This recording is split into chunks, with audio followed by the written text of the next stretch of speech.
జగనన్న విశాఖలో global investment summit పెడితే అదాని వచ్చారు, అంబానీ వచ్చారు, జిందాల్ గారు వచ్చారు. అది జగనన్న క్రెడిబిలిటీ.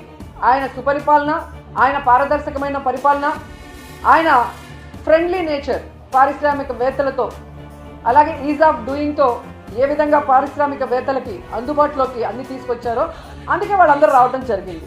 కానీ మీరు మీ హయాంలో ఒక్కరంటే ఒకరు రావడానికి భయపడుతున్నారు అంటే దానికి కారణం మీ అరాచక రెడ్ బుక్ పాలన కాదా నేను అడుగుతున్నాను. ఈరోజు ఇన్ని మాట్లాడి వెళ్ళిన మీకు ఉత్త చేతులతో తిరిగి రావడానికి సిగ్గు లేదా అని అడుగుతున్నాను. ఏ మొహం పెట్టుకొని ప్రజలకు ఏం చెప్పాలనుకుంటున్నారు? మీకేం కొత్త కాదులేండి. పక్క రాష్ట్రాల వాళ్ళు పెట్టుబడులతో వస్తే మీరు కట్టుకథలతో వస్తారు. ఎవరి మీద తోసేద్దామా, ఏం చెప్పి తప్పించుకుందామా అన్న కార్యక్రమం మీకు తెలిసినంత బాగా ఎవరికి తెలియదు. దీనికోసం కాదు మీకు ఓట్లు వేసింది, మీకు అధికారం ఇచ్చింది, మీకు పదవులు ఇచ్చింది.